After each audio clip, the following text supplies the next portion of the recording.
Good morning. Good morning.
In every European Parliament election, hundreds of national parties are elected to the European Parliament.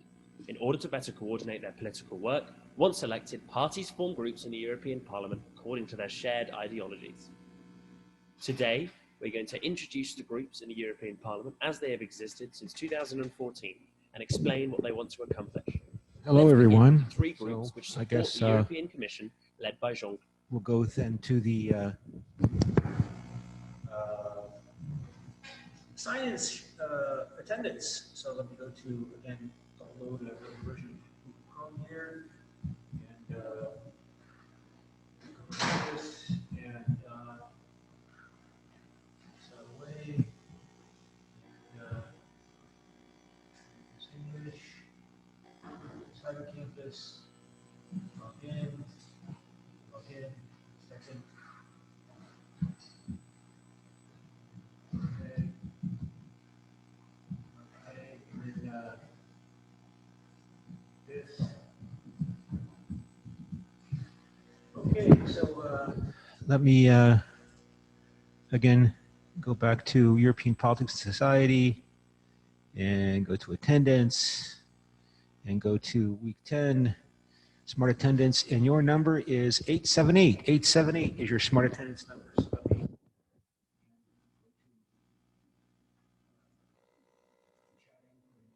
me So we have a debate today, and the debater has come, and so that's good. And we'll do that at 10 o'clock. And then, so let's go ahead and then continue on with our presentation of material from last class. And we're focusing upon Europeanization. And so let's open up those notes.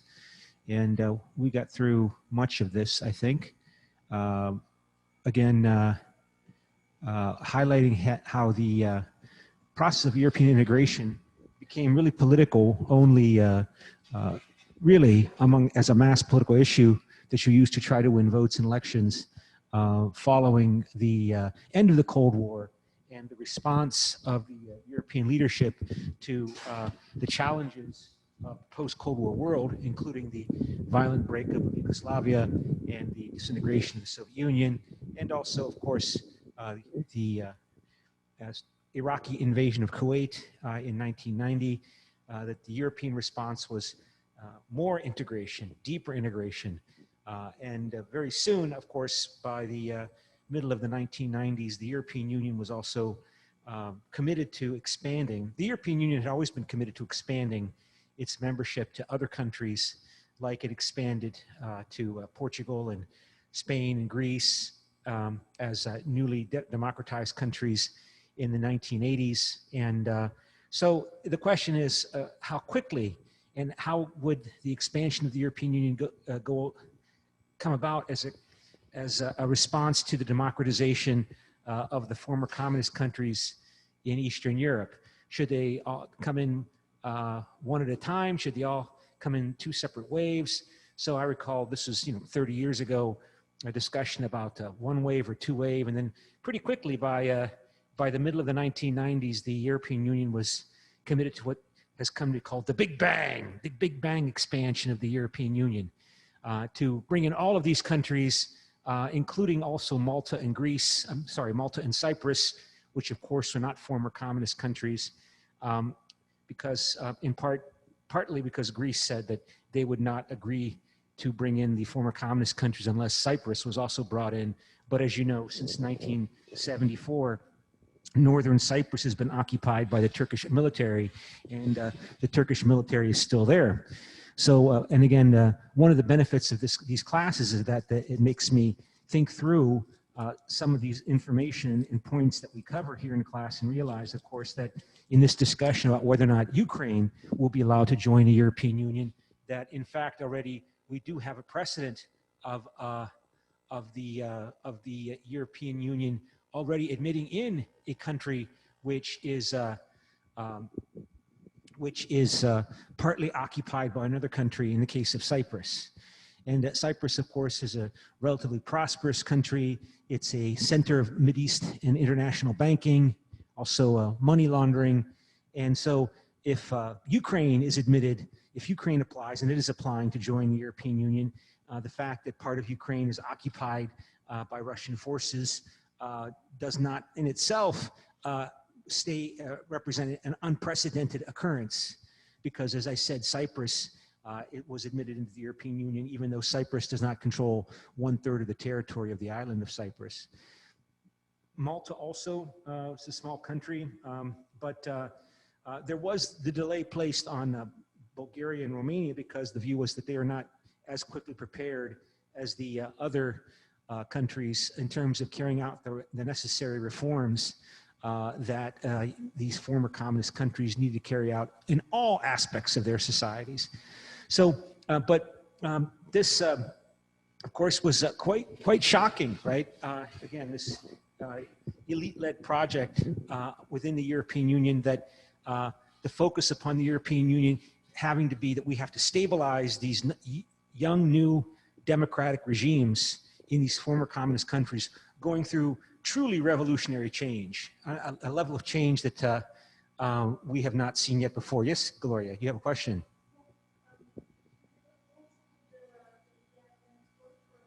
I already did. I sent it already. It's 878, I think it is. Well, I think so. I mean, look at the chat. If you go to the chat should tell you. I mean, I put it in the chat. So, chat, yeah, 878. Okay. So, this notion that the European Union should stabilize former communist countries, stabilize young democratic regimes, already had precedent in the case of the post-military dictatorships in Spain, Portugal, and Greece, and democratizing and being brought into the European Union in the 1980s. This expansion of the European Union to include this Big Bang expansion was really quite audacious, and again, I think it illustrates the point we made earlier that this is an elite-led project. I mean, this is a project among establishment post-war European leaders that believe that they must make European integration succeed, and they must provide leadership, and they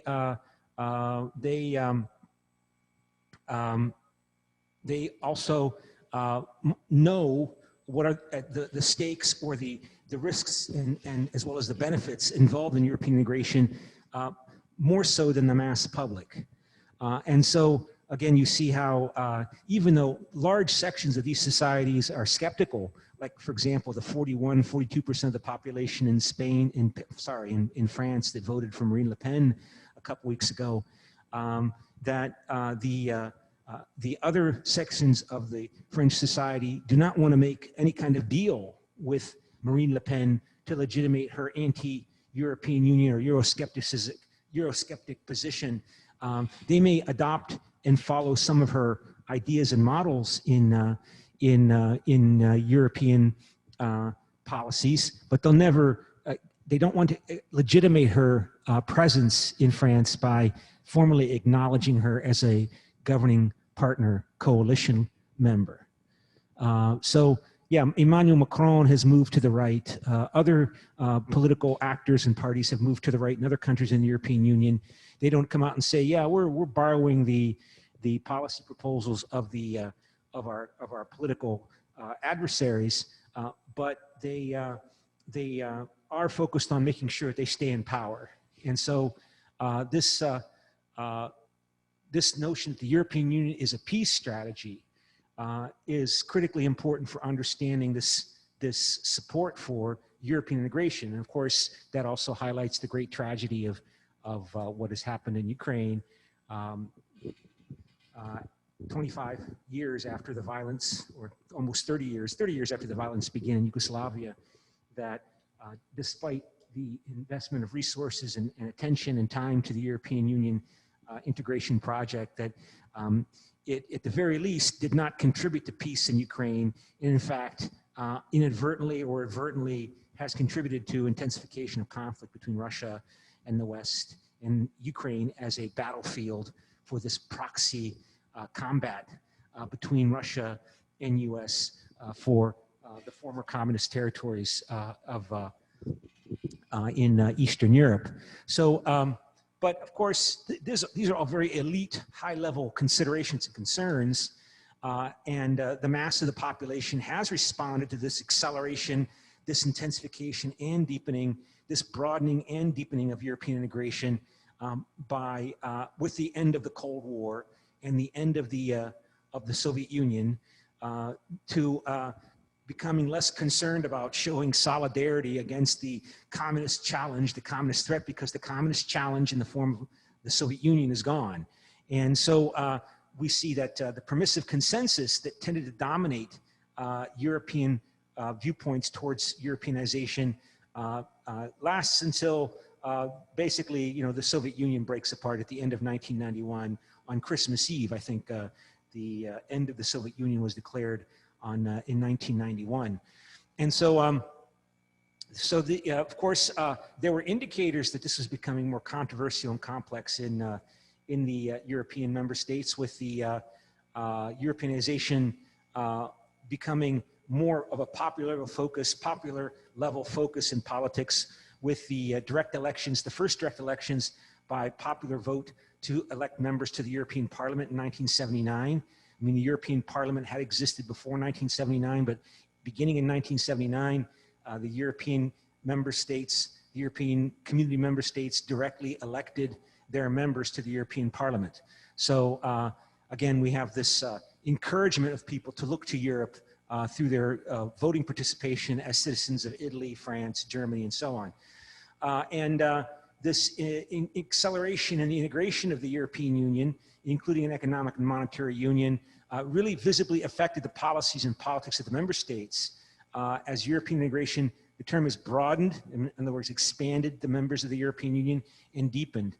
And, I think about my own family's background. I mean, my father's family in Italy are working class people. My aunt was a great person, but I don't know if she even has purchased a newspaper. I never recall seeing newspapers in her apartment when I would visit. If she gets news, it's from the television. It's from the European Italian television service, but she knows very much about Europeanization, because I know, when I spoke to her several years ago, she was convinced that when Italy adopted the euro, that the prices of all of the goods that she had to buy in the store, including food, went up in price. That when the conversion from the Italian lira to the euro as the money of Italy, used in Italy, that it was used as an opportunity to increase the prices of all the goods. Now, of course, the leaders of the European Union deny that. They deny that the shift to the euro had that impact on the that in fact the prices were not artificially raised by conversion to the euro, but she was convinced that it is. And if she's convinced that, you know, it's not going to make people very happy because they are already barely getting by in terms of their working class incomes. So, so again, this so-called permissive consensus was over by the time of the ratification of the Maastricht Treaty in 1993, which clearly moved European integration policy into areas previously the preserve of national governments. The level of political support for European integration had clearly declined by then.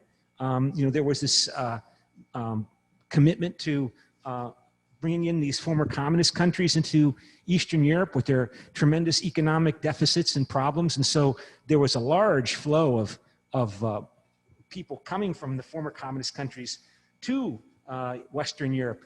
Remember at the time the Pope, Pope John Paul II was a Polish person. And so there was this special commitment on the part of the church to or at least the belief among Polish people that the Italy would be more open to Polish people coming to work there. And you would see them everywhere, Polish people, young people trying to make money whenever kind of work they had, often including, you know, working as au pairs, that Polish women coming to and watching the children while the mother and father of the children were working. And so you could see, like, again, even on a working class level, I remember, again, in my aunt's working class neighborhood apartment, you know, I would see people that were not Italian, you know, younger women who were Polish. I could speak Polish, you know, I can speak Slavic languages, and you know, they were there, you know, outside, sitting outside the apartment from their job as being cleaners or au pairs or babysitters for children. So the point is that people could see the mass of the population could see around them in their day-to-day life the impact of Europeanization, including the transition to the euro, including the big influx of labor into these countries coming from the former Eastern European countries. And the ratification process of the Maastricht Treaty was difficult because of this public opinion. Like we said earlier, right? You really can't explain public opinion unless you incorporate the role of nationalism. And Denmark is one of these countries that, not like all countries, but Denmark is a country with a constitution that emphasizes the role of referendums. Like, there has to be a vote by the people in Denmark, like in Ireland, when a major European Union treaty is considered. And those are always a problem. The European Union, particularly after the Brexit case, where there was a referendum on whether or not to stay in the European Union, the European Union avoids referendums. So there has not really been a referendum since 2009 in the European Union among the voting by the peoples of the countries of the European Union, to the extent their constitutions require it, like in particularly I have in mind Ireland, because when the mass of the population, unlike you and me, the mass of the population in Italy or the United States or in France, they tend to be more nationalistic. Nationalism is a more of a behavior pattern you see among lower socioeconomic classes today, unlike 100 years ago, but like you see today, where the life is more insecure, and status and identity is more under challenge because of globalization.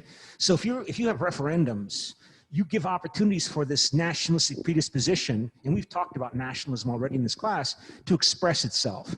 So Denmark had a referendum on the Maastricht Treaty, and at first rejected the treaty in its first referendum. And so there had to be more promises and alterations and exceptions made for Denmark. So Denmark, for example, is not in the Eurozone. Of course, the fact that Denmark is right next door to big, powerful Germany that invaded Denmark during the Second World War certainly is probably part of this. And you know, if you have a referendum, you pretty much have to stick to it, right?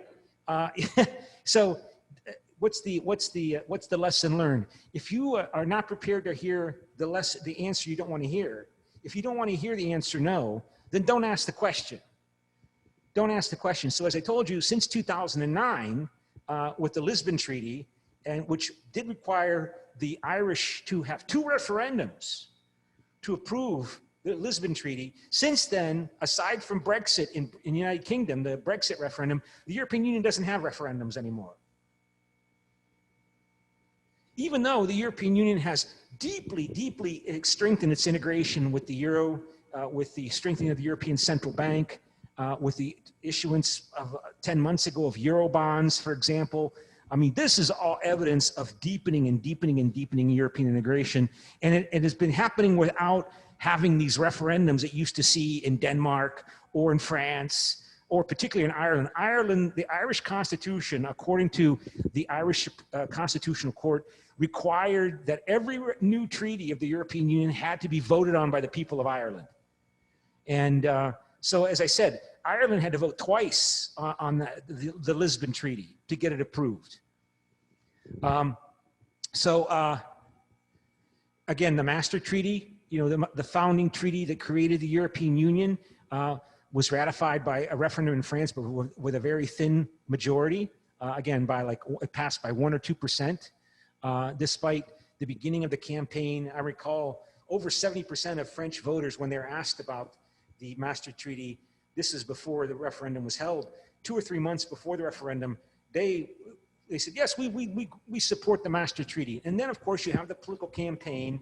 You have the competing politicians who are trying to attack and undermine the governing authority that's in power in Paris or in Dublin or in Copenhagen, wherever, and they use these referendums on the European Union as a way by which to attack the ruling government, by which to attack the government that's in power, the parties that are in power. So that's a theme that was always made, that these referendums really are not about the European Union institutions. They're not really about the European Union institutions. They're really about internal politics within Denmark, internal politics and competition within Ireland, internal politics within Sweden. So don't have them. At least that's often used as a justification for not having these referendums. And, but not all the countries, of course, require referendums. As I said, Italy never has a referendum. It's in the Italian constitution that Italy can approve these treaties just by votes of the parliament. Same is true with the German parliament. But it's just interesting to keep that in mind, that these referendums that were a feature of the permissive consensus, have been stopped because they don't produce the outcome that the leadership of the European Union wants to hear. And so the decline of the permissive consensus and the emergence of plebiscitary politics, again, that's from 1992 until the debt financial crisis, beginning with Greece, the sovereign debt crisis. Plebiscitary, that means referendums, right? Voting, referendums. Plebiscitary politics emerges as a new way to address the increasing politicization of Europeanization that the elite pursued. As I said, they stopped pursuing it in 2009. The European Council, the meeting of the heads of state of government and politics in the European Union, met in Laeken, in the city of Laeken in 2001, and declared that it favored a European Union with greater political transparency and democracy. Who's against transparency and democracy? I'm not against transparency and democracy. Gloria is not against transparency and democracy. So how do you promote this transparency and democracy? How do you overcome the supposed democratic deficit? How do you overcome these challenges, the claims that the European Union is an elite technocratic project by an elite leadership that has this vision that they want to impose upon the nations of Europe that ultimately will lead to a United States of Europe? Well, let's have referendums.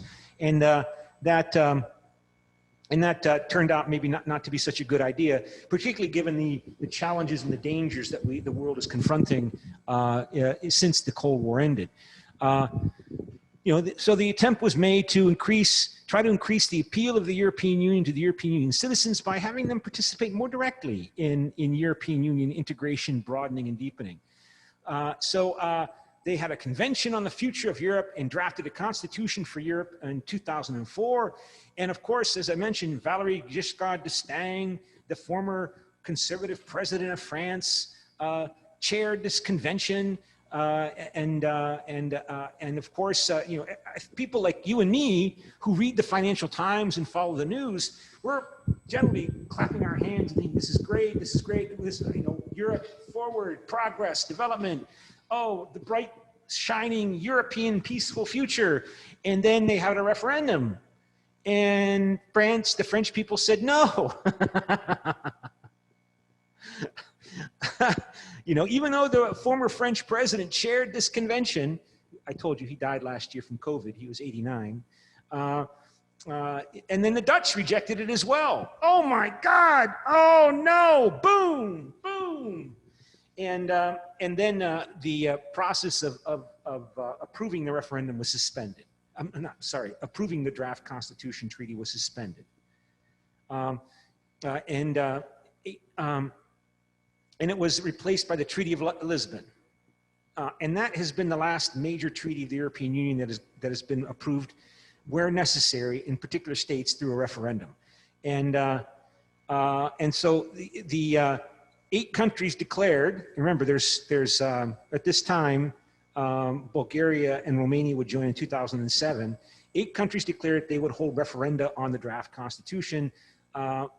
Spain ratified the draft constitution in its referendum. So not all countries rejected the draft constitution, but the French did reject the draft constitution, and the Dutch did.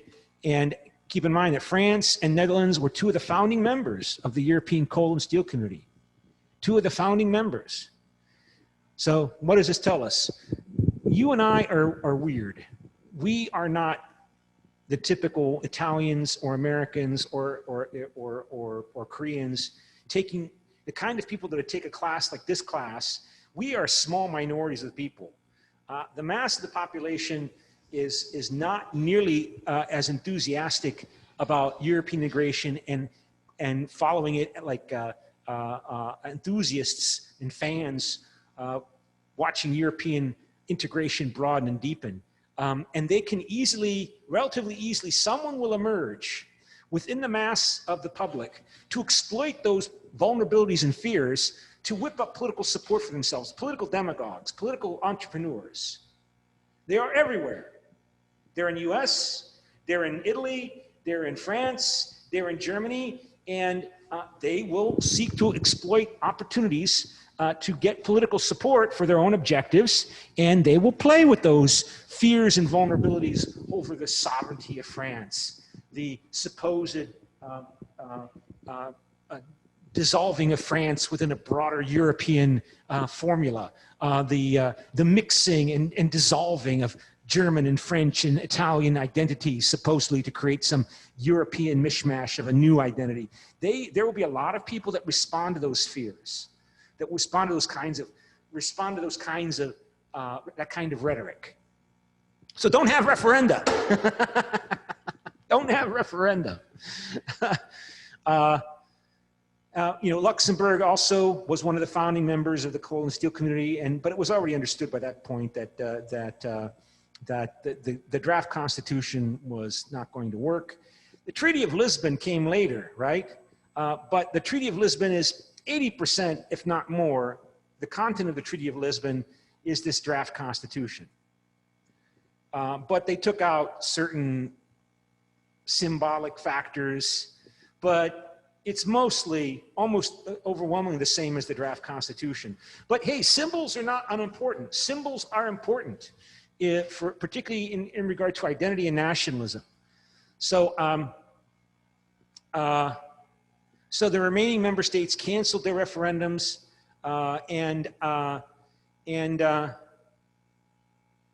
so by committing themselves to referendums to try to overcome the so-called European Union democratic deficit, that was the term, the democratic deficit, by utilizing referendums, that turned out to be, from the point of view of this project, this European integration project, to be a mistake. Responding to the politicization of Europeanization by utilizing referendums to counteract resistance led to the rejection of key elements of Europeanization. So plebiscitary politics as a formula to address the politicization of the European integration process means direct appeals to the population. It meant, so no more, they want to rely upon the political parties and the political parties themselves and their leaders, right? So Marine Le Pen, or Matteo Salvini, they can try to win elections as leaders of political parties, utilizing Euroscepticism and populist rhetoric, but they have to at least try to get that support for themselves, for their party. And they can get a lot of support, but they're not able to get enough support to stop this European integration process, which is really accelerated, particularly with the pandemic, right? I mean, all of the books we're reading now, they were written, all of the reading we're doing now was written before the pandemic. So the impact of the pandemic, which has been really big, really significant, shows again that the response to crises within the European Union has been to accelerate integration. Even as this politicization has generated more resistance to European integration. So, so again, the latest crisis that this book is covering are the immigration crisis in 2015 and previously the sovereign debt crisis. And again, this was a crisis that we've sort of forgotten about because we've been dealing with the pandemic and now we're dealing with war in Ukraine. But this was a first big challenge to the Eurozone when Greece was going to default on its debts. And this was the big challenge to European Economic and Monetary Union. And it was critically important for convincing you and me and everybody around the world that this European Economic and Monetary Union and the Euro and the existence of the Euro is real. It's not ever going to be undone. It will never, ever be undone, which means the Eurozone will never be undone. And that goes back to the question I raised in one of our first in-class debates, right? Is it the case that if you join the Eurozone, unless there's nuclear war, you're never going to leave the European Union the way Britain did? Remember, Britain was never in the European Economic and Monetary Union. And it was coordinating, it was part of the lead up to the Economic and Monetary Union, but it never adopted the Euro. Greece did, even though Greece wasn't ready for it. And this 2008 financial debt crisis, this was the first major test of the Eurozone. It showed the world that the Eurozone exists, is permanent to the extent to which anything is permanent in this world.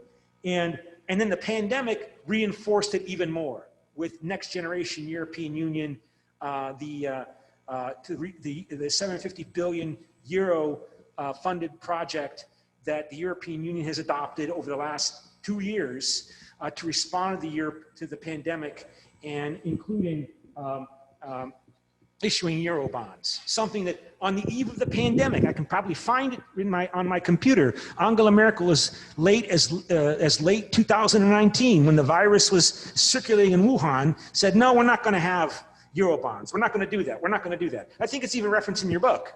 And then a year later, they do it.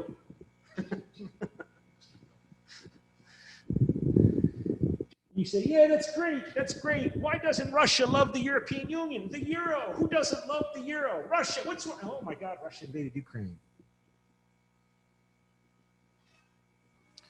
So the economic crisis that began in 2008 was the first major crisis. And it wasn't just Ireland. It wasn't just Greece. All of these countries had problems because of the debt crisis. Greece got blamed because of a weak state, a weak, corrupt government apparatus, bureaucracy, was not able to control corruption. But these other countries, Cyprus, Spain, Ireland, Portugal, their problems were different from Greece. Their problems were that there was a big private sector banking crisis because I remember leading up to 2008 how I would get advertisements on my email about the wonderful tourism real estate to buy in Portugal. I should consider retiring in Portugal.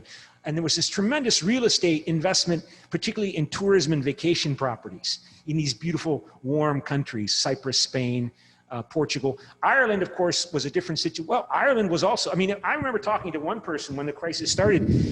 Ireland, only 4.5 million people live in the whole island. It's a country the size of South Korea that only has 5 million people living there. And the real estate prices in Dublin were as high in Dublin as they were in London. There was so much real estate speculation as people were buying properties in Ireland because so many corporations were making artificial paper headquarters listed there to exploit Ireland's very favorable taxation terms to avoid being taxed on their profits. But the point is, they had big private sector, financial sector banking problems because of the real estate bubble that burst, but Greece was different. But the point is that the European Union was able to provide economic aid and assistance on the basis primarily of Germany's assistance. Germany made this happen to help these countries recover, all of them, to recover from this financial debt crisis. Except for Greece, the others had to undertake massive government fiscal intervention to bail out the private sector banks, which led to massive increase in the public debts. And of course, this also tremendously affected Greece's internal political situation.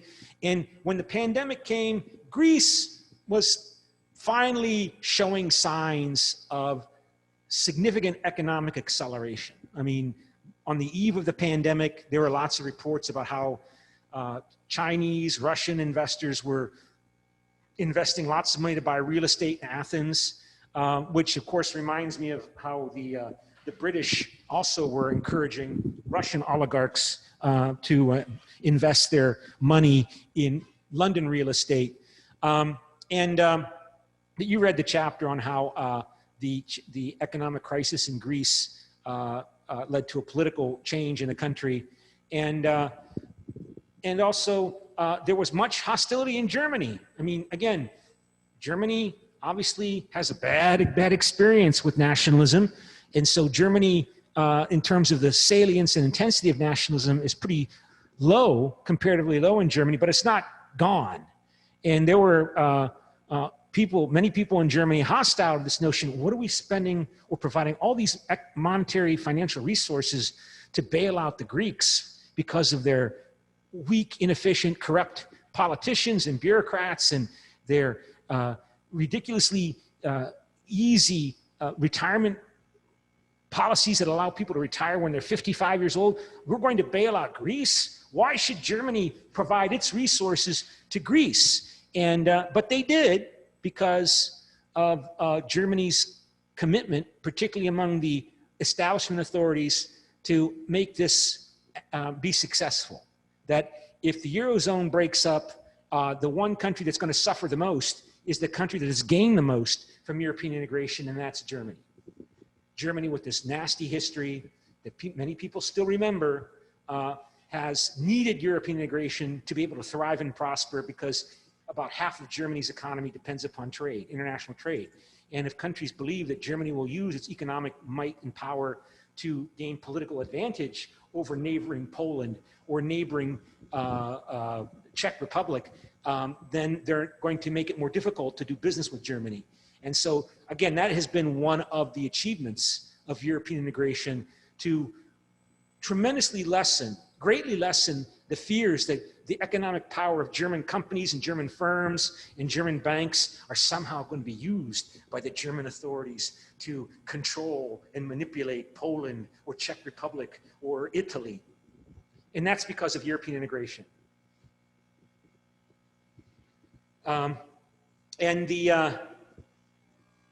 Even though, of course, there was a lot of blame in Greece towards Germany, but the Greeks acquiesced. The Greeks acquiesced to the German demands for reforms in Greece in order to get access to the hundreds of billions of dollars, the hundreds of billions of euros that the Germany and other actors were making available to little Greece. And this is when the Alternative for Germany party, the AfD, that Eurosceptic far-right party that is now one of the biggest parties in the German parliament, it emerged over this issue.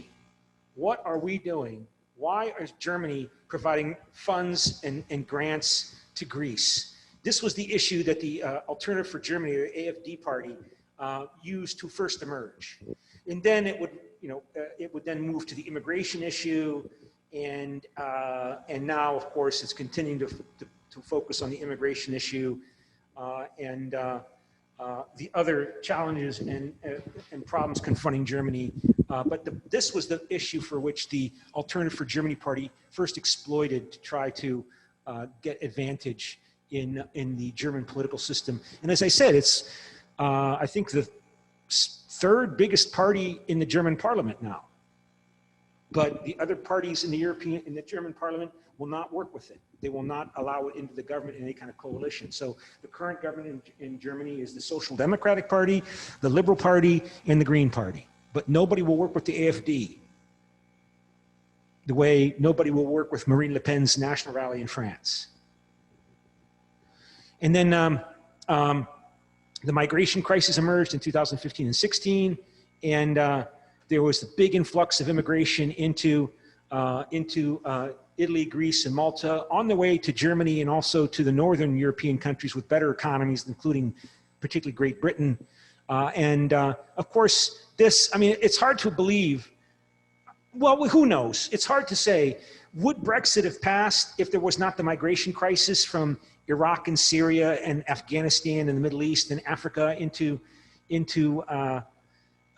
Europe, particularly from Iraq and Syria, with the wars that broke out there with the Arab Spring in 2011, but also, you know, the destruction of Iraq beginning in 2003. Well, not beginning, but accelerated with the American invasion in Iraq in 2003. I mean, the fragility of the European Union, because of nationalist reaction to perceived threats to the nation from xenophobic perceptions of danger from outsiders. Of course, we don't see this migration crisis yet re-emerging regarding the huge numbers of Ukrainians. I mean, estimates are, I just heard this morning, 5.5 million Ukrainians have left Ukraine. 5.5 million.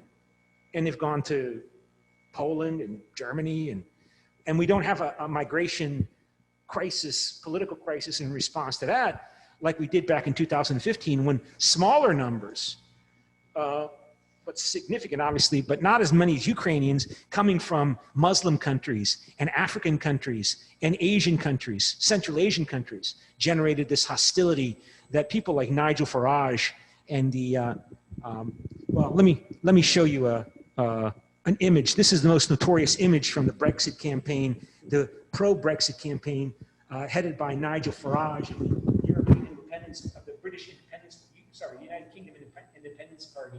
This poster was the controversial summary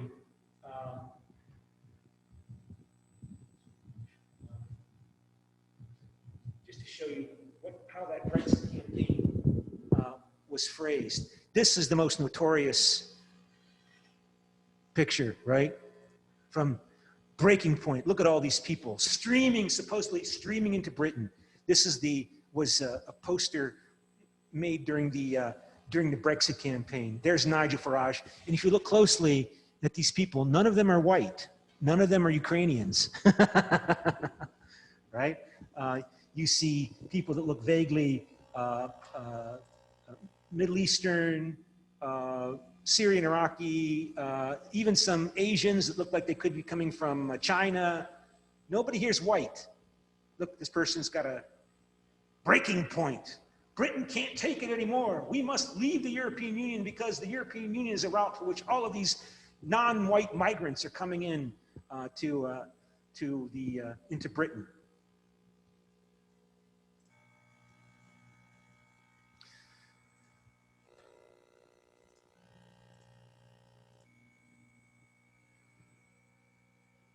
Okay, so and of course the politicization of this of the migration issue contributed to the rise of Matteo Salvini and the League and the Five Star Movement under Beppe Grillo is the name of the. I keep looking to Gloria, but I don't think Gloria. You're not Italian, right?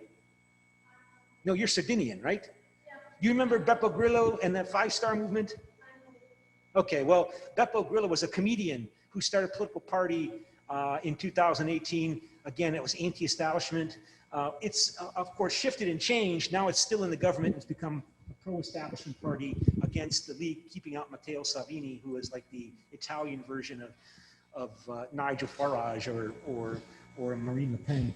In Germany, the Alternative for Germany Party, we already mentioned that, the Alternative for Deutschland, the AfD, formed in 2013 to reject the euro. in response to Germany subsidizing the debt bailouts for other EU member states. And then when that faded as an issue, pivoted to migration. And migration is an issue that is not going to go away. We already mentioned the migration out of Ukraine, which is, well, if it's true, it's double what was going on in 2015 and 16 in terms of its size so far. But that's not going to stop with the war continuing in Ukraine and global climate change and the consequences of the Ukraine war. I mean, of course, there's all these reports about how with Ukraine and Russia not being able to export their wheat because of the war, world food prices are skyrocketing. Climate change is happening in Africa and other countries, destroying cropland. This migration issue is going to get bigger and bigger and bigger. And so it's going to be a political issue within these countries that's not going to end. It's going to be part of our world for the rest of at least my life. So this was the anti-immigration movement that AFD, it was called Pegida, but that's old hat now.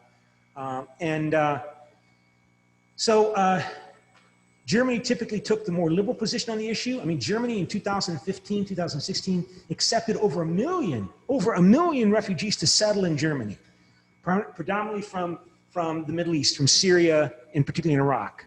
So over 1 million in a country of 88 million people. And of course, there's lots of economic reasons you could make for bringing those people in. I mean, points are made how like in Italy and how in Germany and how in South Korea and Japan, people are not having enough children to replace the people that are dying. And people are living longer. And we need more people to work in the economy who can pay taxes to support these old people who are becoming more and more of the population. And so you can make all sorts of economic arguments, which the Germans did about, it's okay, we need these migrants, we need these people. But we're not talking about economic rationality here. We're talking about nationalism, xenophobia. I hate using the term rational and irrational. I don't like those terms. They're useless. They're really useless. But when people have a fear based upon a stereotype, you can make all the arguments you want about how this is economically beneficial to bring in these people into Germany or into Italy. We need them in our economy. And that might appeal to many people, but it won't appeal to a lot of people. A lot of people are not going to accept that or understand it. And you give them more influence if you allow a referendum. So Germany typically represented a liberal position on the issue, while other states like Hungary under Viktor Orban reflected in the migration crisis a conflict between the liberal values of the ideal and the increasing assertion of Judeo-Christian identity as an important value. That, well, Ukrainians, they're Christians, right? We know what those people are like, but these, of course, the stereotypes that people present and use in political combat with each other regarding the Muslim threat, that's something else. So immigration was not a new issue, but in 2015, the crisis intensified it. And the EU appeared ineffective in dealing with it and intensified Euroscepticism. So what does it mean, ineffective? I mean, these people are walking from Syria and Iraq, and they're getting in boats, little boats, unseaworthy boats, and trying to get to the shores of Greece and Italy and France. And then they were moving on. And so the European Union was blamed for this immigration crisis. And I guess trying to explain why European Union was blamed, the fact that it was known that if you got to Greece and you applied for asylum, that if your asylum claim was accepted in Greece, you as a person who had the right to live in the European Union, therefore had the right to move around the European Union. So if you could get to Italy or get to Greece, you might not want to stay there because their economy is not strong and you might not get the kind of job you want. But if you're allowed to stay in Italy, then you have access to Britain. You have access to Sweden. You have access to the richer, more prosperous parts of the European Union because of European integration. So the European Union is to blame, was the portrayal. And what's the alternative vision that might be in people's minds? Well, if we didn't have European integration, then these masses of people wouldn't expect that if they got to Greece, they would be able to eventually get to Britain because there's so many walls and barriers among these different states. So the European Union is acting like a magnet. It's acting like a magnet, attracting these people from Africa and Asia. And if it didn't exist, or if we were not in it, it would not be such a magnet. So the European Union responded in many different ways, some not so pleasant, because again, these political leaders, they want to win elections and they want to stay in power. So they're going to have to adopt policies that reflect the sources of support for these far-right parties, if only to get some of their voters to stay with the traditional parties. And so they adopted the Dublin Convention. The Dublin rule said a person who arrives in the European Union country must stay in that country while their asylum claim is being processed. So if you get to Greece, you have to stay there. You might not find a job. It might not be where you want to be. You might not speak Greek. You might speak English because everybody speaks, so many people around the world speak English, right? So you want to get to Britain. Britain's got a better economy. People speak English. You studied English in school because Iraq had been part of the British Empire decades ago, but you can't go there. You have to stay in Greece and you have to stay in a refugee camp. And it sucks. And the idea was you would get this, and this knowledge would be transferred among these people back home and discourage people from coming because the European Union wouldn't be such a great magnet. You get to Greece, you're going to stay in Greece until your asylum application is processed, and that can take 2, 3, 4, 5, who knows how many years. And you can't work. You're not supposed to work. You got to live in some tent on an island somewhere, and you can't work.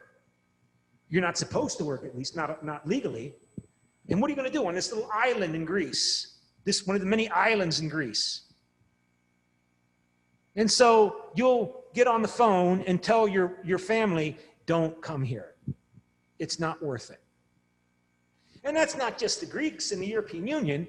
The Australians have been doing that, right? Making people apply for asylum who want to come to Australia and apply for asylum, making them stay on a third country like Papua New Guinea while their asylum application is being processed, and they stay there for 5, 6, 7 years with nothing to do, no way to work. Some of them kill themselves out of despair.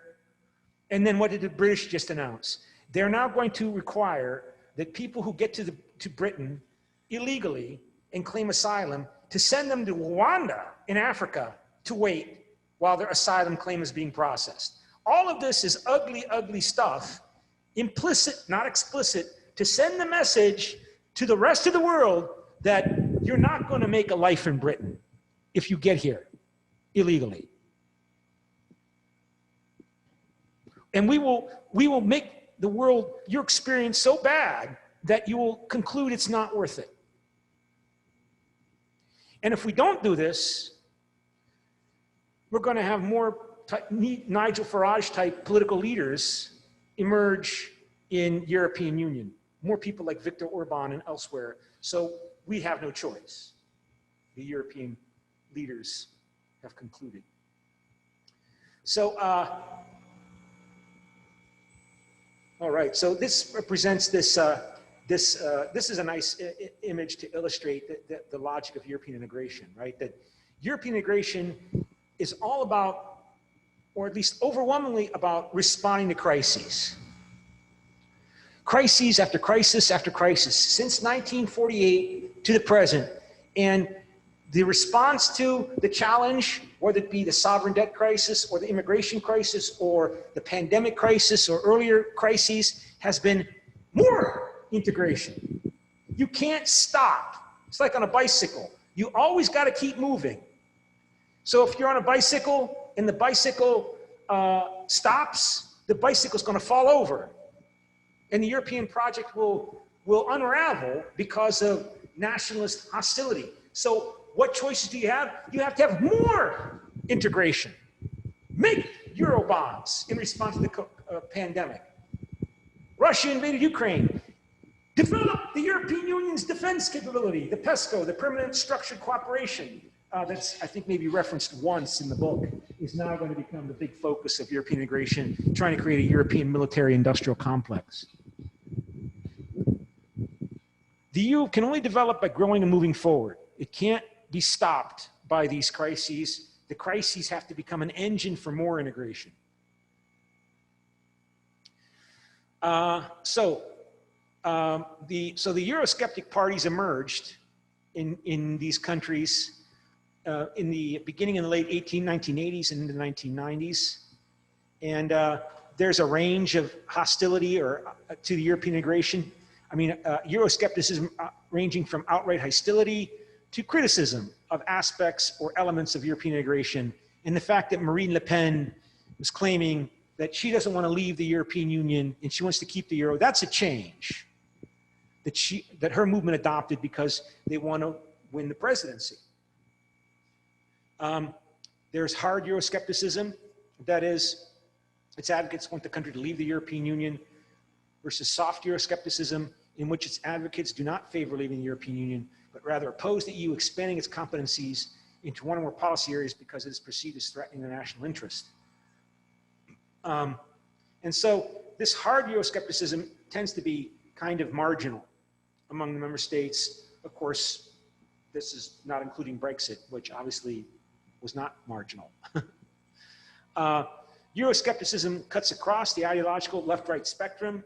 You know, there are some, of course, more working class, leftist-oriented parties that are skeptical of the European Union because they think it's basically a way by which corporations can move around their factories to places in Europe where they can pay people less money.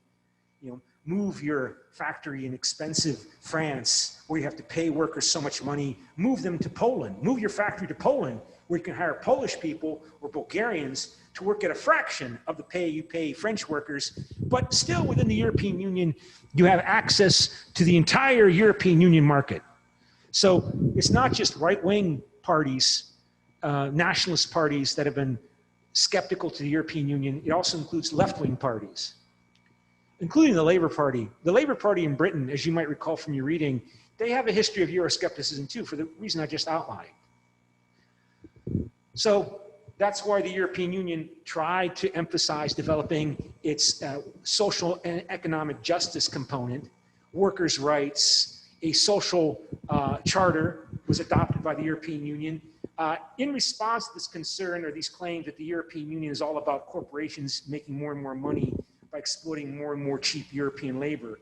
And of course, that only served to, well, one of its functions was to increase the hostility of Eurosceptic parties in Britain who are claiming that the European Union is interfering in the British welfare state and interfering in Britain's sovereignty by making the British treat its workers in ways that nobody else's business but the British government's business.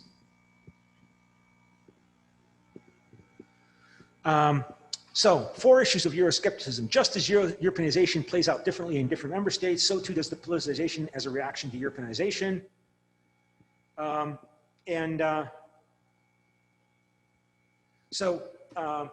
In 2017, Eurosceptics focused on the economic implications of Europeanization. Keep in mind, the Greek economy contracted by 1/4 in response to its debt crisis.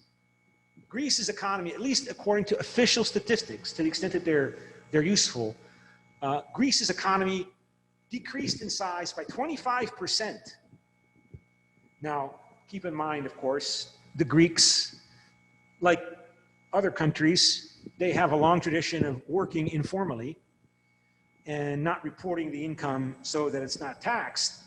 So, but officially, the Greek economy, the Greek gross domestic product declined by 25%. We haven't seen that in a developed country since the Great Depression. And again, Greece was recovering from the Eurozone, from its sovereign debt crisis, and there were reports in the media about how Greece was showing lots of economic indicators of of lots of investment in real estate, particularly real estate in Greece, and then the pandemic hit, and everybody's been in crisis mode over the last 2.5 years. But onward here. Immigration was the second issue driving support for Eurosceptic parties. Of course, this is focusing upon the EU's rules that include free movement of labor or people, as I mentioned, that Polish workers can move to France and take jobs there, and maybe be willing to work at less wages than the local French workers, which, of course, political entrepreneurs, political demagogues would use and exploit to try to get support for their party. And so the National Rally Party of Marine Le Pen was a Eurosceptic party. The claim of immigration Euroscepticism has been framed in different ways, that people are moving to Britain or moving to Italy or France to exploit the more generous welfare benefits in those countries compared to other countries, that people coming from poor Bulgaria, poor Romania would move to France or Italy because Italy or France or Britain in particular, they have better welfare policies. And often there was an element of racism in that as well, because typically the unspoken but aware concern was that lots of Roma gypsy people, I mean, again, that's part of this minority of people in Europe, the largest minority in Europe, that is stereotyped very negatively throughout Europe. In Italy, France, Bulgaria, the Roma, the gypsies, are seen very negatively, and the concern is that European immigration is making it easier for poor Roma, used to be called gypsies, to come to our country and use the welfare benefits. Very ugly kinds of rhetoric. There was perceived competition for jobs from immigrants, with the latter willing to work for lower wages. Already mentioned that. Perceived threat from immigration to national cultural homogeneity. Again, that's particularly for those people who are nationalistic is a concern. So as I mentioned, immigration is not a new issue, but the migration crisis intensified it. And again, so far, it's not become a big issue with Ukraine migration crisis, even though this is migration from Ukraine is twice as much as the migration we saw from Middle East countries 7 years ago. The democratic deficit is a strong force for Euroscepticism. Again, this view that this European Union project is complicated and involves all of these complex actors, and we don't understand as a citizen of Italy or Poland or Germany how the European Union decides to do these things, to admit more migrants. How did I play a role in deciding that? There's a supposed democratic deficit, and what that means is not really clear. But it's a phrase that's used a lot, that there's a democratic deficit in the European Union. And of course, the European Union tried to get around that with referenda, and that didn't work so well.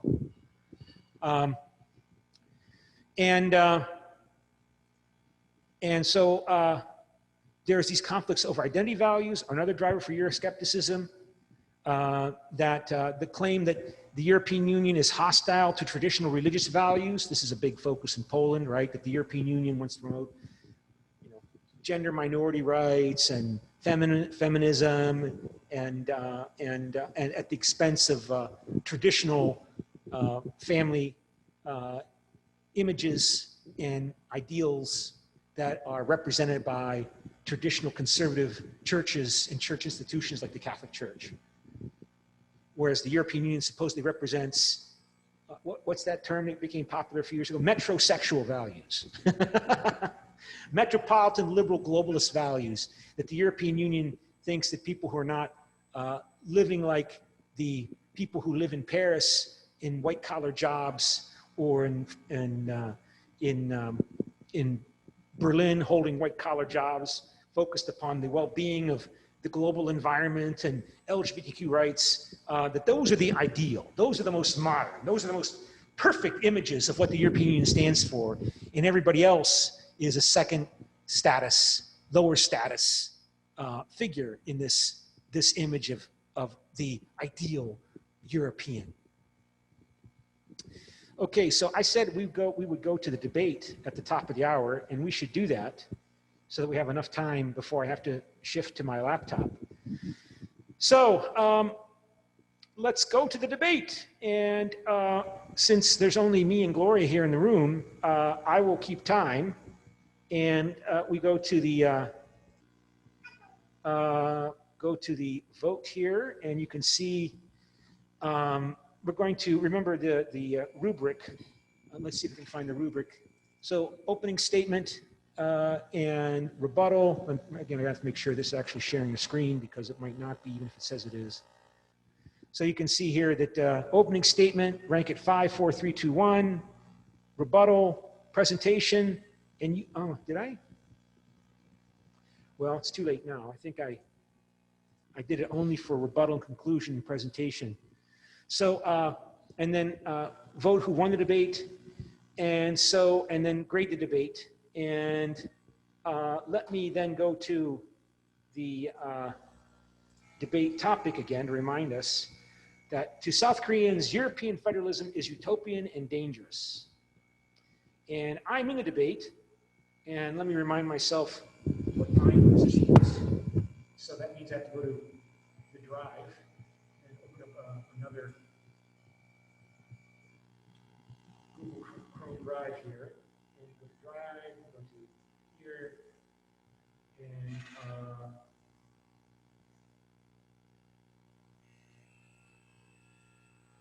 and so Gloria is pro, and I am con. So I'm going to be arguing that federalism is not utopian and is not dangerous. And so, so Gloria, do you have something to put on the computer or something you want to show on the screen? Oh, you can. So can you share screen? Are you able to share screen, or do I have to share the screen with you? I think I have to. How do I? I remember how I do this in English. I can't remember how to do it in the. No, not that.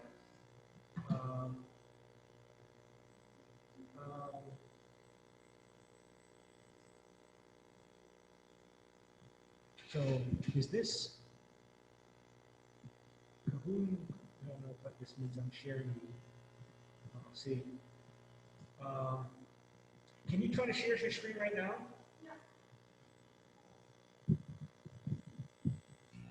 Oh, okay, you're able to do it. Great. I think you're able to do it. So you're sharing the screen, and Ella, can you see the screen? Everybody can see the screen? Yeah, I can see it. Great. Okay, so it's already been set up, you know, to share screen. So I'll set the timer on my laptop, my Samsung cell phone here, and here's your here's the microphone. And you can stand up there so you can the camera, because your camera in the class follows actually the phone. So if you stand there, the camera will follow you in the presentation. So that'll be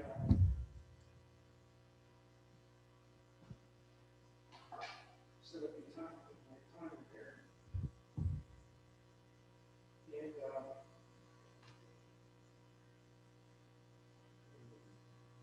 And so 6 minutes. And, okay, so go.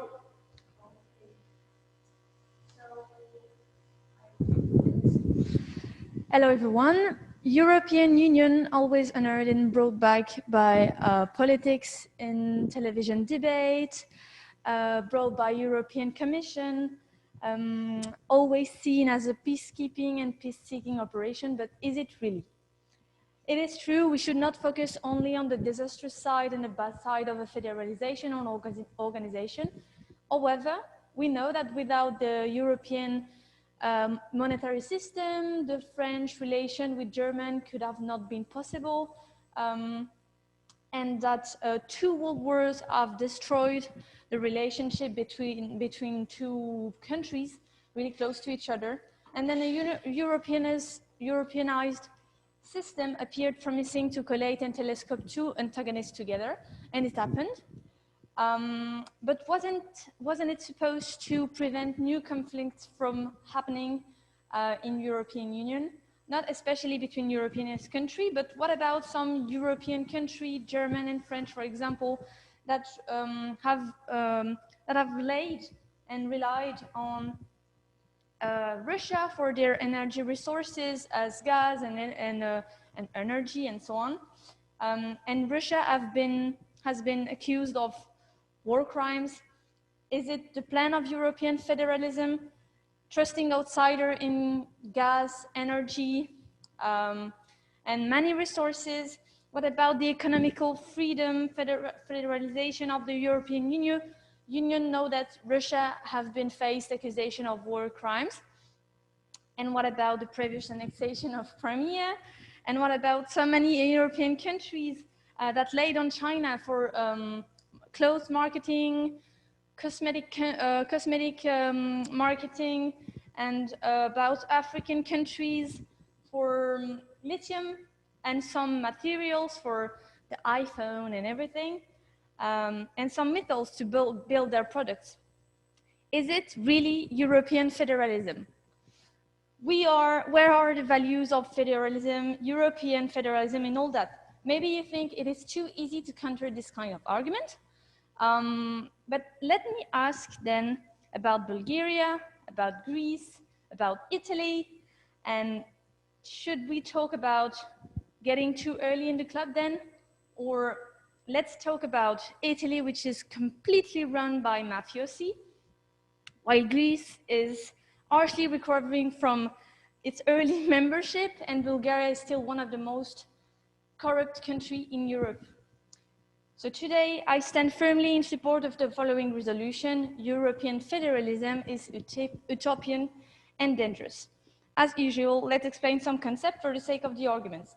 European federalism is, in this context, seen as Europeanized organization reuniting multiple countries that have to share the values of the original organ, which is here the European Union, based on liberal views such as freedom, equity, equality, and it believes also in the shared sovereignty and a democratic process that creates an authority. And utopian is an adjective that means unrealistic and idyllic, too far away from the means of the reality. My first point will be based on the value of federalism, Eurocentrism, which is an attitude that frames Europe as the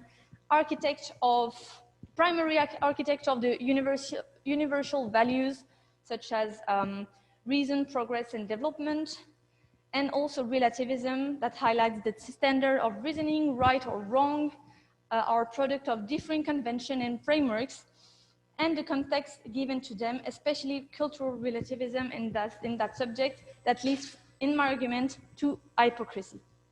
My second point will be based on Euroscepticism, which is the rise of political position involving criticism of the European Union and the European integration.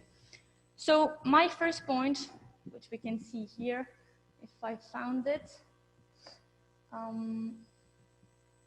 my first point, I don't know where to find it. Maybe I will lose time.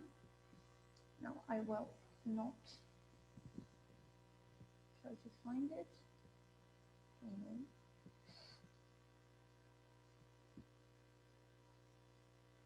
I will not find it. It's okay.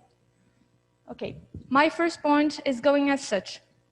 Could my introduction explain the obsession Europeanized entities have to prove that there is only one way to do certain things, only one European way, supported by the fact that the process of Europeanization has not been gradual or even one?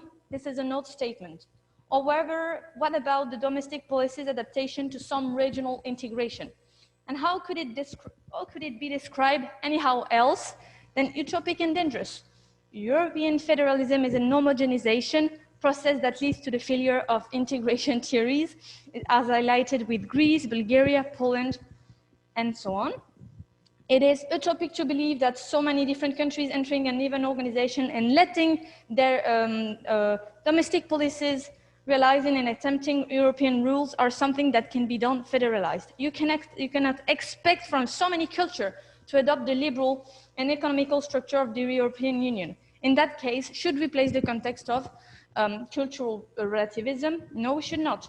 While homosexual people are still armed to death in Poland, abortion is still illegal, and gender participation in politics is quite inexistent, how could we expect a federalism if these domestic policies influence the federalized one with anything but liberal regulation? My second point is highlighting the fact that the Europeanization politics have been driven by European political parties, and that is not such a good thing. The place of domestic policies and politicization in European integration theories is insanely related to the growing part of Euroscepticism feeling over these past years. In Europe, the vertical way of handling regulation and federalism have suddenly lost in salience, where horizontal and domestical ideas have been advocated by political parties. Some debaters could argue that nationalism has and will always exist no matter what. But the false idea of federalism has emerged in a broad, vague, and wider political field than imagined. Too many countries added too soon, too many political and economic austerity measures imposed on some struggling country have dug deeper in the hard feeling of some citizens. Series of crises, especially the migration in Greece, Italy, and Malta, have alarmed citizens from Germany and Belgium, where the extreme right wing became stronger. Just now, first time since its creation in Belgium, the Belgian cordon sanitaire, created in 1989, is falling apart after the decision of communists and liberals to create a discussion space between them and the Vlaams-Belang, which is known for some Nazism connection. Should it be seen as it's over? Yeah. Okay. Okay. You're going to speak twice. Okay. Speaks 3 times, so you have two more times to speak, so you have to say everything now. Yeah. Okay. Okay. Okay, so let me set my timer for my comment statement. And so let's start. Okay, so I'm calling this argument. And, Of course, when I set up these topics, these debate topics, I meant them to be vague and provocative. And of course, this notion of being utopian, you know where I got this from, this topic? Because Kaczynski, the leader of the Law and Justice Party in Poland, that before the Russian invasion of Ukraine, had been one of the Eurosceptic leaders in European Union, he used this term, that trying to, as he claimed, override national sovereignty and national values, particularly those conservative Catholic Polish values that the Law and Justice Party in Poland represents, in opposition to this secularized, post-communist, socialized, urban ruling class that first emerged in its ancestor form today under communism, that this is dangerous. And it's not going to work. We might have this image, he argued, of trying to create a European Union superpower, a United States of Europe, like the United States of America, but it won't work. And if you, not only will you fail, but you'll confuse everybody in the attempt to try to create a United States of Europe, and people will make mistakes, and people will make faulty predictions and judgments about what will be the effects of their actions in this world today, because other people are making mistakes. So this is confusing because it's some dream utopian value of creating a European people. And so I don't want to spend more time arguing for pro. I would, however, respond that what is federalism? I mean, the United States is a federal system. Let's look at the countries in the world to get ideas or examples of what federalism looks like. The United States is federal, but so is Canada. So is Australia. You know who else is federal? Russia. It's the Russian Federation. Russia has 88 republics, right? So federalism has many, many different forms, many different creations. It doesn't necessarily require that you have to fight a civil war to create a federal system in the 21st century, because we all know that the American federal system that was created under the Constitution was unable to maintain peaceful conflict resolution in the United States, and the southern part of the United States attempted to leave. And they did, and they were defeated in a war that was very destructive and led to the deaths of several 100,000 people. But of course, what does federalism mean in the 21st century, where we have nuclear weapons, that war between the great powers is basically suicidal between countries that have the capacity to make and develop and use nuclear weapons. So how do we create a new kind of political system where there is an overarching authority that has de facto, if not official, sovereignty over its members. And we're seeing this in the European Central Bank right now.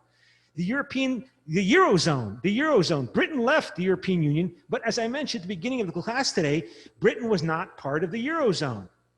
But countries to leave the Eurozone would be so costly because of the economic commitment and investments that those banks in the Eurozone countries have made with each other, it's politically, it would be catastrophic, cataclysmic for a country that is in the Eurozone to leave the Eurozone.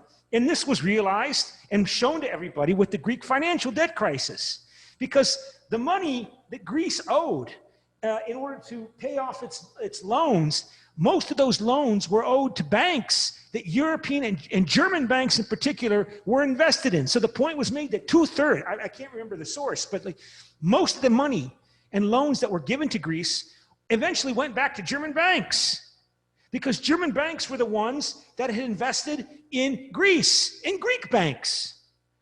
So the loans to Greek banks and the Greek debt went back to pay the German banks that had invested, and to keep them sovereign and keep them, solvent, I should say, keep them in business, prevent German banks from going bankrupt.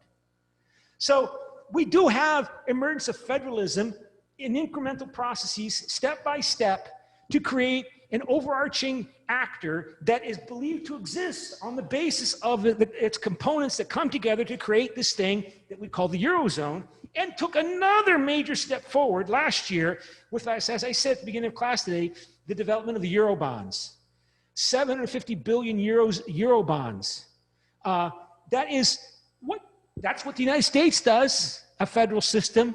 That's what Australia does. That's what Canada does. And of course, other entities, including national governments within the European Union, but also states, the United States of America, the states in the United States, they issue bonds as well to raise money. And not just the states, the local governments, if they want to raise money to build a new road and they don't have tax money to use to pay for that road, they'll issue city bonds, municipal bonds that I can invest in to help them raise money to build that new road or that new football stadium. And now we have the Eurozone, the European Union, issuing Euro bonds. So we see the emergence of this federal system.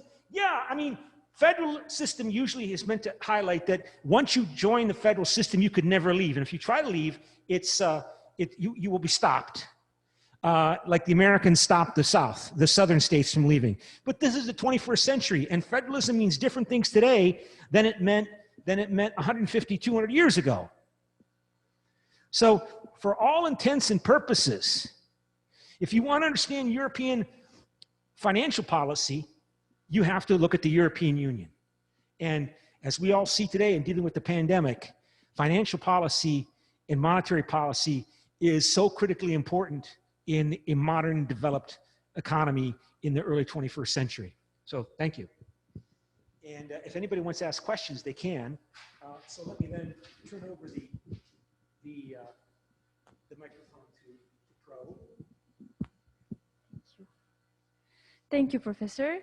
So I would like to review on some of your arguments. You said that Russian was also federalized, that they call Russian Federation. I will take another counter-argument for that statement. North Korea called itself democratic, but is it really democratic? Is it really what about federation is, or democracy?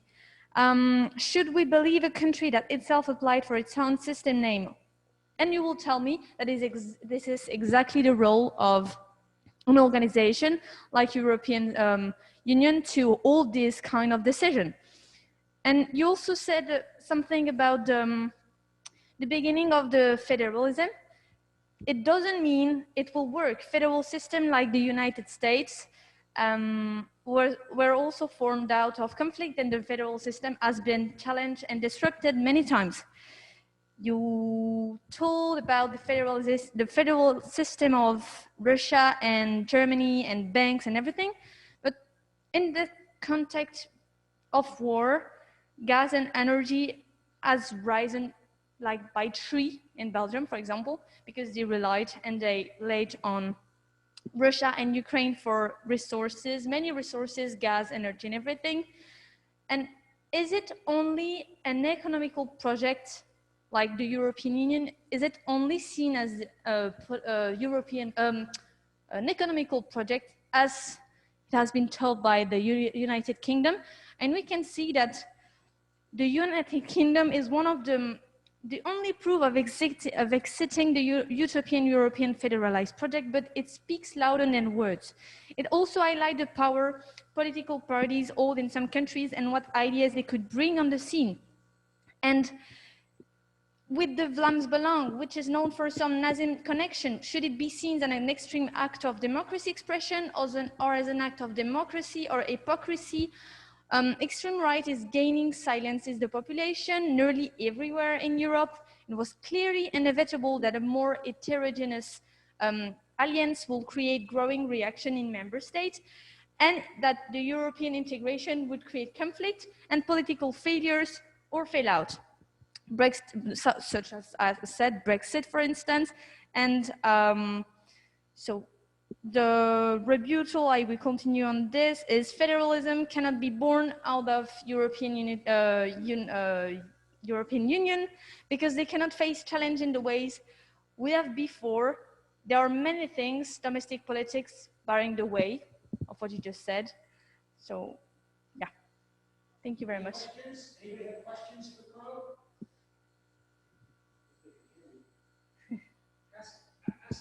Yeah. Do you have any question for me or for the teacher about the argument?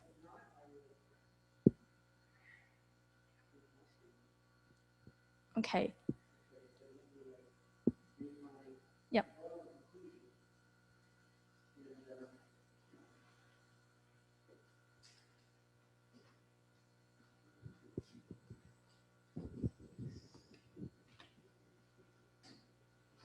Ladies and gentlemen,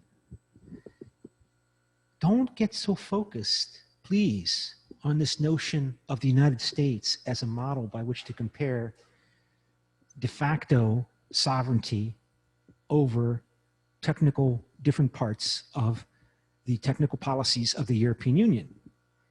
I mean, German financial system, the French financial system, the Italian financial system, the Bulgarian financial system are now so tightly interwoven that they have no choice but to coordinate, cooperate, and collaborate at the national level, at the federal level, at the European Union level, which is a federal system in the sense that the federal decisions, the government decisions at the top level of the system override the member states. I mean, in the Confederation, the Articles of Confederation under which the United States was first created before the Constitution, states could refuse to cooperate. States could have their own currencies. They created their own money. They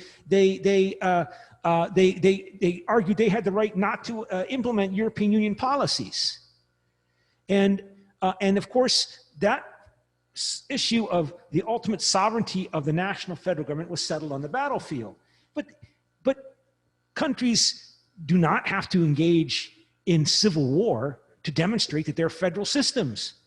For example, 30 years ago, Slovakia and the Czech Republic split. Czech Republic, which is now called Czechia also, and Slovakia were together in one federal system. Under communism, it was officially a federal system. And then when the communist regime collapsed, the discontent that Slovaks had towards Czechs, because they believed that the Czechs didn't treat the Slovaks equally, that the Czechs looked down upon and disdained the Slovaks, led to the so-called Velvet Divorce. And Czech Republic and Slovakia broke apart peacefully. So yeah, Britain left the European Union, and there wasn't the mobilization of a European army to stop them the way the North in the United States in 1860 mobilized its military to stop the southern states from leaving. But so what? Or take another peaceful case. Iceland used to be part of Denmark.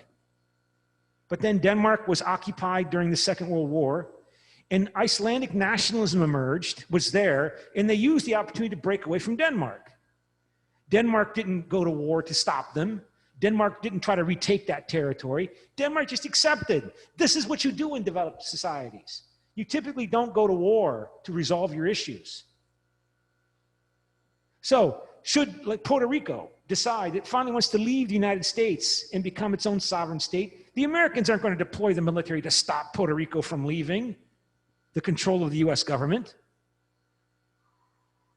The question is, if these are federal systems are infinitely diverse and different, both across time and across space. So obviously the Russian Federation is different from the Canadian Federation or the German Federation. Germany's a federal system, or the American Federation in many different ways. But we see that ultimately the development of a sovereign Russian national government that allowed the different republics autonomy, and then under Putin, when he became president, he took that back. The different federal republics within the Russian Republic, the Russian Federated Republic, 88 of them, they used to elect their own governors. And that led to undesirable outcomes. And so when Putin became leader of Russia, he appoints those governors, but it's still officially a federal system. My point again is, federalism is a broad general term that has almost infinite variations and forms that we use to describe how, when in the policymaking process, when the federal government adopts a policy, it's implemented across all of the component parts. The component parts, whether it be the United States, the states of the United States of America, or the republics, or the German Länder, they have input into making those policies. They have constitutional rights of implementation, but still the federal government has, and this is the ultimate voice on what the policy is. And you are seeing that emerge in the Eurozone, the biggest economic area of the world. You're seeing monetary policy is no longer made in Paris, is no longer made in Frankfurt, Berlin, or the two cities in Germany. Frankfurt is where the German central bank was located. It's still located. It's made at the European Central Bank level. And we see this process of neo-functional spillover continue, whereby now we see, in response to the pandemic, this Eurozone is now issuing Euro bonds. And in response to this crisis, more and more talk about the need to come up with a European common fiscal policy to make responding to the challenges of European integration greater and greater. So we have, I'm trying to highlight this creeping incremental federalism. You don't have to have a constitutional convention to create a federal system. And the Europeans learned that the hard way, because they had a draft, they had a convention to create a draft constitutional treaty for the European Union in 2004, led by Valéry Giscard d'Estaing as the chairperson of the convention, the way George Washington had been the chairman of the American Constitutional Convention in 1789. And that turned out to be a mistake. That's not how you do this, because these symbolic, emotional events, a constitutional convention for Europe, that's appealing to a lot of people, but that also scares a lot of people, particularly when you have demagogues emerging to exploit those fears. So they learn not to do it that way. You do it incrementally. You do it in the way that the Europeans have been successful, through technocratic expansion to satisfy the needs of people of Europe, including in responding to crises like the pandemic, like the growing, terrible world climate crises that we're all confronting, is leading to the incremental development and expansion of the de facto sovereign powers at the European Union level. Okay, that's where I'll stop now. And Pro has the last word. So, you said broad earlier, and it's okay because I just defined it somewhere. You said that federalism was broad. Okay, we defined it, and that's based on that definition that I stated that it is utopian and dangerous. You just stated that they have no choice And that is pure relativism. And I also stated why relativism in that kind of organization is utopian and dangerous. The European Union is destined to fail because of the large and varied span of domestic attitudes, policies, and nationalism. Just because it looks to be creeping toward federalism doesn't mean it will work. And more peaceful divorce of countries still come at great cost. Economic, civil, and political unrest and fallout can come out of these breakups. Federal governments breaking up can cause failures and fallout that the European Union is not prepared to put up with.